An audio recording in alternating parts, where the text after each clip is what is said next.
A paz do Senhor, aos irmãos, vamos para mais um comentário bíblico.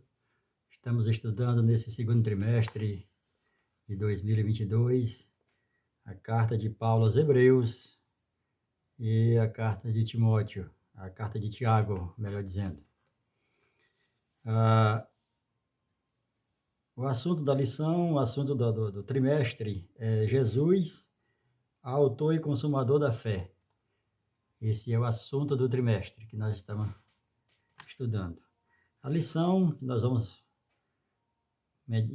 comentar, a lição de número 2, ela está inserida em Hebreus capítulo 1 e 2.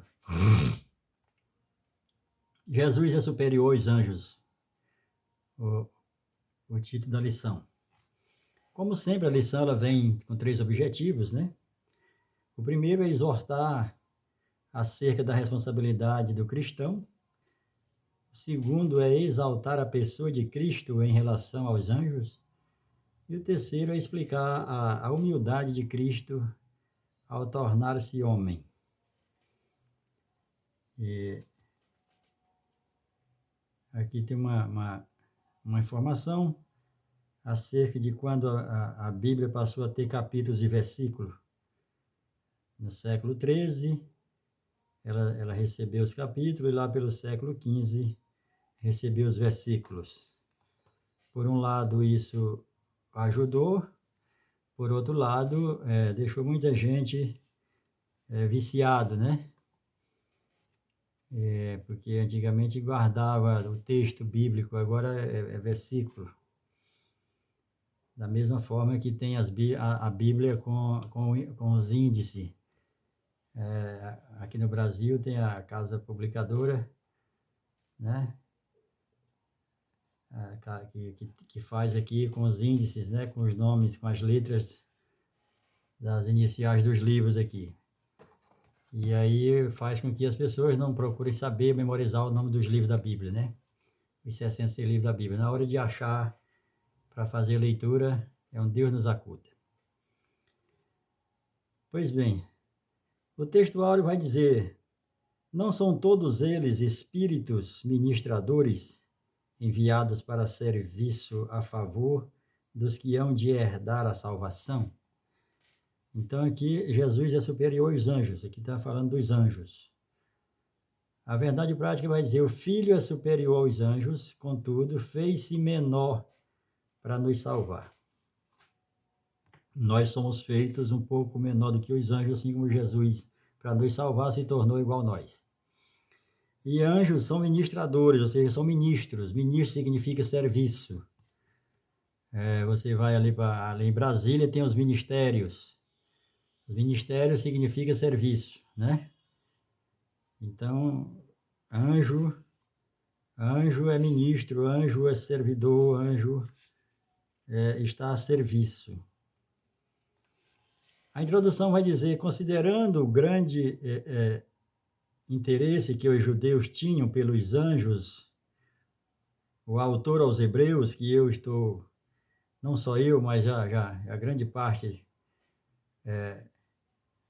de irmãos também, né, já estão defendendo, porque não tem, né, inclusive registrado na Bíblia, uma pessoa que se converteu a Cristo, seja ele, e ainda sendo israelita, tenha tanto conhecimento, né, da lei como tinha Paulo, que foi criado aos pés de Gamaliel justamente para ficar versado na lei. E a gente não vê nem os discípulos, né, que andou com Jesus por 3 anos e meio, nem eles têm esse conhecimento da lei. Do tanto que o apóstolo Paulo, depois de ter também ficado 3 anos e meio com Jesus, aprendeu de forma que ele chega em Gálatas capítulo 1, verso 6, dizendo que numa convenção em Jerusalém, ele fala diante de alguns dos apóstolos, Tiago, Pedro e João, dizendo: olha, eu me decepcionei com vocês, porque eu vim aqui para aprender com vocês, mas aqui eu vi que vocês não têm nada para me ensinar. E aí lá em 1 Coríntios, no verso, capítulo 11, verso 23 em diante, que a gente é alusivo à ceia do Senhor, ele diz: eu aprendi do Senhor Então, tranquilamente, ninguém nunca provou que foi outra pessoa que escreveu, né? E entender da lei mais do que Paulo, a gente não viu nenhum convertido. Rabinos e muitos judeus conheciam muito da lei, né? Mas aqueles que se converteu mesmo ao evangelho, a gente não tem notícia, que saiba tanto. Então aqui o primeiro ponto vai dizer, o filho é superior aos anjos. Anjos são seres espirituais e pessoais criados por Deus. Eles possuem capacidades morais e intelectuais e estão à disposição de Deus para cumprirem os seus propósitos. Mas são espíritos que têm livre-arbítrio para obedecer a Deus, para fazer o que Deus manda ou não, como fez Lúcifer e uma multidão de anjos também que se aliou a ele, né? Se nós que fomos feitos um pouco menor do que eles, temos o livre-arbítrio, imagine eles que são espirituais. Por causa do seu nome, primeiro ponto, tendo se tornado tão superior aos anjos quanto herdou mais excelente nome do que eles. Aqui é quando Jesus vem, começa o seu ministério e vence lá no Calvário, aqui ele se torna superior. Mas até então ele era igual a nós. Ele se fez semelhante a nós, para poder nos resgatar da mão daquele que ganhou lá no Éden, que ganhou a humanidade, ganhou os 3 reinos que Adão dominava. Satanás ganha lá naquela conversa que ele teve com Eva. E aí Jesus veio, desceu abaixo da terra, viveu entre nós, padeceu, viveu como nós para poder pagar por esse preço, para nos resgatar, para nos devolver a comunhão com Deus. A gente dá para ver aqui, quando o comentarista aqui, ele trata acerca de Jó. No Jó capítulo 1, verso 6 e capítulo 2, verso 1, a gente vê Deus ali conversando com os filhos e Satanás estava no meio. Satanás é um anjo, não deixou de ser anjo. Os anjos caídos, e isso não significa caídos na terra, apesar de ter algumas bíblias, né, algumas traduções, né, que diz que ele caiu na terra, não foi na terra. Aquela parte lá em Apocalipse que diz que ele vai cair na terra com o texto dos anjos, ali já aí é quando ele vai vir para fazer aquilo que Jesus vai determinar para ele matar muita gente, né? E isso não aconteceu ainda. Então, quando ele diz assim, ele caiu da sua postura, ele caiu do seu governo, ele caiu daquilo que ele era, do querubim ungido, né? E ele era um sacerdote do primeiro mundo, e por ele querer ser igual a Deus, né? Que ele quis ser até maior do que Deus, porque ser igual, quem é um líder que não quer que seu liderado seja igual a ele, mas ele quis ser maior do que Deus, queria colocar o trono dele acima do trono de Deus. E aí, nessa situação, ele caiu da sua posição, mas não caiu na terra. Satanás não vive na terra. Até porque nesse capítulo 1 de Jó aqui está dizendo que ele rodeia a terra e passeia por ela. Quem rodeia não está dentro, quem rodeia está por fora. Ele só vem na terra quando é algo que é ele mesmo que tem que fazer, que não é os demônios. Anjos e demônios são coisas diferentes. E aqui no segundo tópico do primeiro ponto vai dizer, por causa da sua natureza. Mas acerca do Filho, o teu trono, ó Deus, é para todo sempre. E Cristo, de equidade, é o cetro do seu reino, né? E aqui está falando de quando o Senhor vir para reinar durante o milênio e depois reinar eternamente. O terceiro e último tópico do primeiro vai dizer, por causa da sua exaltação. Ora, Qual dos anjos jamais disse, o Senhor disse, assenta-te à minha direita, até que eu ponha os teus inimigos por escabelos dos teus pés, ou por estrado, ou por palete dos teus pés, né? E isso aqui não é aquela situação que as pessoas querem pisar em Satanás. Nós não temos autoridade nem poder para pisar em Satanás. O Senhor vai pisar ele debaixo dos nossos pés. É o Senhor que vai pisar, né? Romanos 16, 20. Lá em Atos, a palavra de Deus vai dizer, em Marcos 16, 17, Jesus nos deu o poder para pegar em serpente, né? Para expulsar demônios, curar os enfermos. Ele nos deu esse poder. Agora, quanto ao pisar, Gênesis 3,15, está a primeira alusão ali do juízo de Satanás, quando Deus fala para a mulher que da mulher nascerá um que esmagará a cabeça da serpente. E essa serpente é o grande dragão, o Satanás. O segundo ponto vai dizer classificação dos anjos. Existe uma classificação dos anjos, né? Como se fosse para nós aqui uma hierarquia. Existem as classes de anjos, né? Todos são anjos, mas no meio desses anjos tem o arcanjo, né? Tem os querubins, serafins. Então, são as classes de anjo. E Êxodo 3:21, que fala sobre querubim, que fala que é nuvem e fogo, né? Nós sabemos que Deus é fogo e água. O nosso Deus, ele é fogo e água. A gente vai sempre ver isso em vários trechos na Bíblia. No hebraico, querubim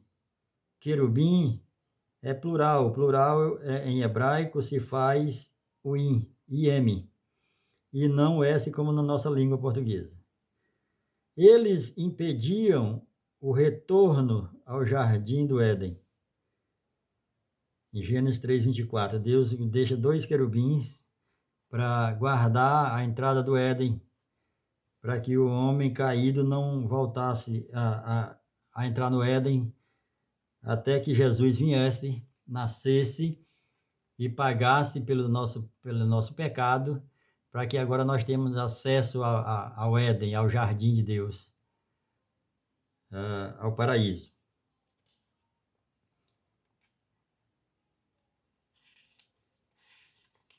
Quanto à questão de anjos e demônios, a palavra de Deus vai dizer que os demônios, o Senhor nos deu poder e autoridade sobre os demônios, para expulsar, para expelir.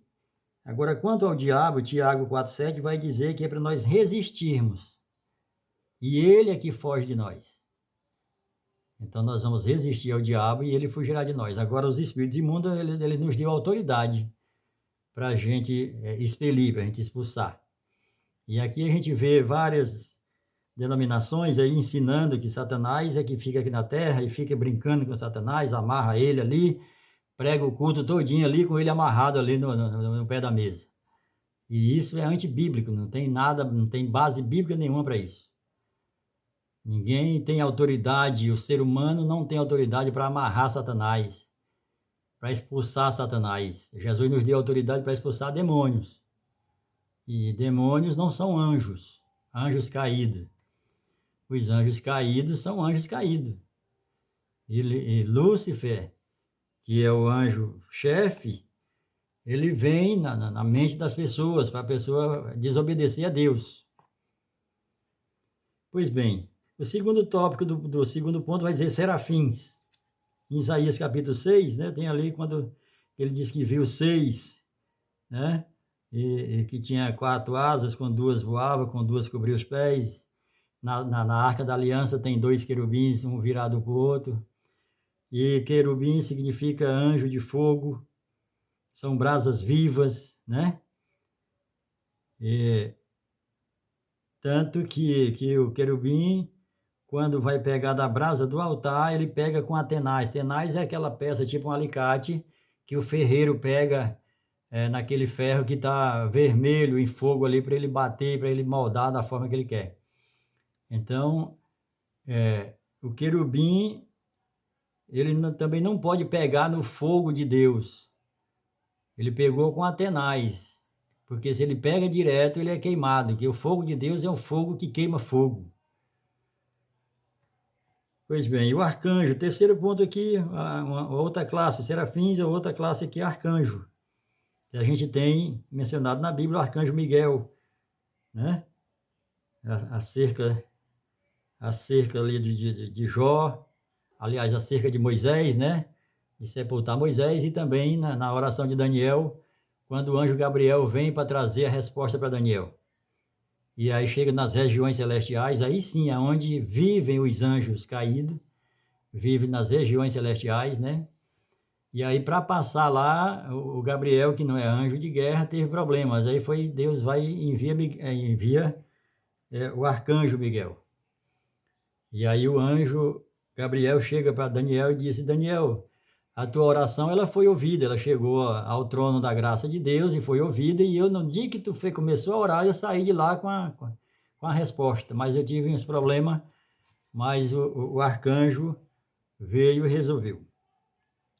Então, as nossas orações, elas não são impedidas, mas nas regiões celestiais, nas potestades do ar, existe uma grande batalha para que as nossas orações não cheguem ao trono da graça, mas sempre chega, e a resposta de Deus também chega, né? E aí Deus, né, nesse inteirinho que fica essa batalha, é justamente para a gente crescer, para a gente entender, para a gente esperar. O terceiro ponto que fala sobre a missão dos anjos. Qual é a missão dos anjos? A missão dos anjos é servir a igreja, é nos servir. O salmista diz que o anjo do Senhor acampa ao redor dos que o temem e os livra, né? E os livra, aliás. Tem outra forma também errada de alguns que ministram a palavra, dizendo, coloca um batalhão de anjos lá na porta, coloca um outro batalhão aqui. Não, um anjo só, né? Um anjo só acaba com a terra toda, se assim ele vier com a ordem para acabar. O próprio Deus ali na guerra ali do rei Senaqueribe, o Senhor diz: olha, essa guerra, fala para o rei, essa guerra não é tua, essa guerra é minha. E à noite ele mandou o anjo, e o anjo matou milhares do exército lá. E aí no outro dia de manhã eles foram só pegar os despojos e enterrar os cadáveres. Então, a palavra de Deus diz que o anjo do Senhor acampa. E acampar não é morar. Acampamento é provisório. Ele não está aqui aos nossos serviços. Ele está acampado ao nosso lado, mas ao serviço de Deus, né? Sobre as ordens de Deus para nos servir. Agora, enquanto a gente está de acordo com a vontade de Deus. No momento em que a gente não está de acordo com a vontade de Deus, aí ele sai, porque ele não mora, ele apenas acampa. E quem acampa, um acampamento é barraca, não é casa, né? Pois bem, aí o primeiro ponto aqui do terceiro, ele vai dizer adorar. E novamente, ao entronizar o primogênito no mundo, diz, e todos os anjos de Deus o adorem, né? Então, os anjos de Deus adoram a Jesus. E, de contrapartida, os anjos de Deus não recebem adoração, a não ser os anjos caídos. Os anjos caídos recebem adoração, porque Lúcifer aprendeu no céu e ele copia tudo. Tudo acerca do culto, ele tem aí nos seus terreiros de candomblé, de tudo, tem todo aquele pessoal invocando ele através de cachaça, de fumo, e ali faz aquela zoada danada com tambor, que ali é invocando os espíritos imundos, né? Invoca os espíritos imundos. E quando os espíritos imundos chegam, eles têm que entregar uma oferenda.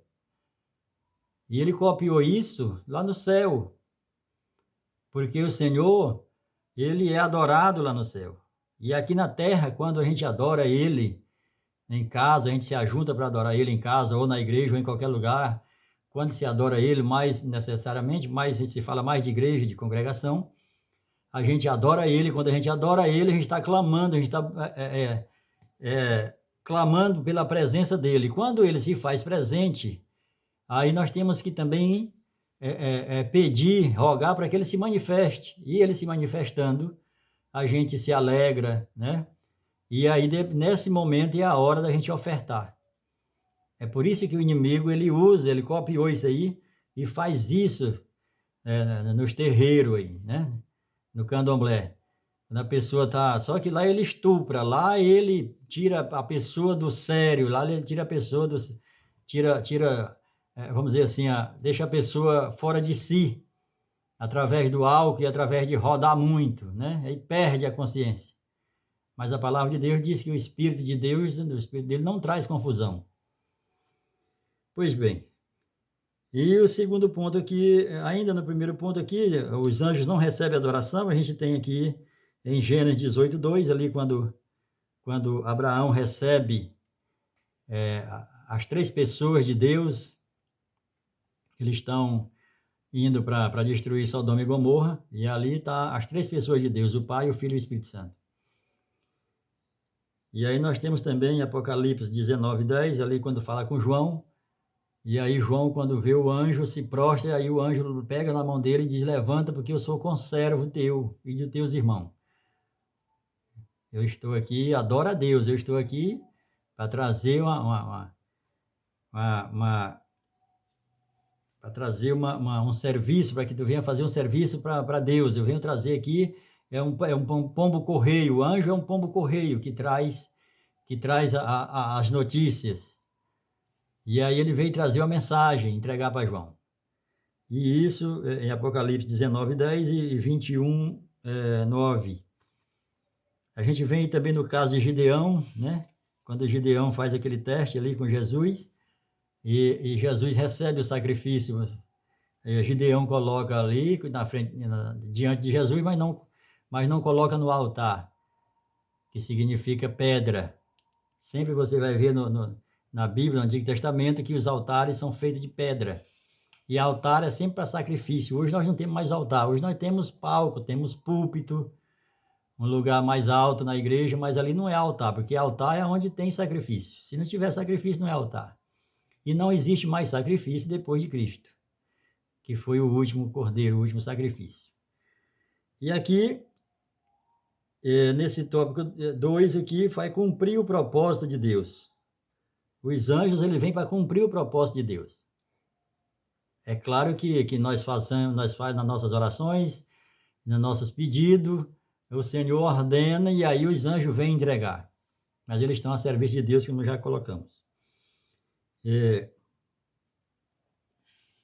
O terceiro tópico do terceiro ponto vai dizer servir os salvos. Ele está aqui a serviço dos salvos, a serviço da igreja. O anjo do Senhor acampa ao redor, mas também vai embora se a gente desagradar a Deus, né? Ele está aqui para nos servir, mas está aqui sob as ordens de Deus e não sob as nossas. Nós não podemos mandar anjo faz isso aqui, anjo faz isso ali. Não vai funcionar. Ele está obedecendo às ordens de Deus, naquilo que nós clamamos, naquilo que nós rogamos a Deus. Pois bem, nesse terceiro tópico, né, a serviço dos anjos, não são todos eles espíritos ministradores enviados para serviço a favor dos que hão de herdar a salvação? Eles ficam de prontidão permanente, prontos para obedecer às ordens de Deus e servir os que hão de herdar a salvação, né?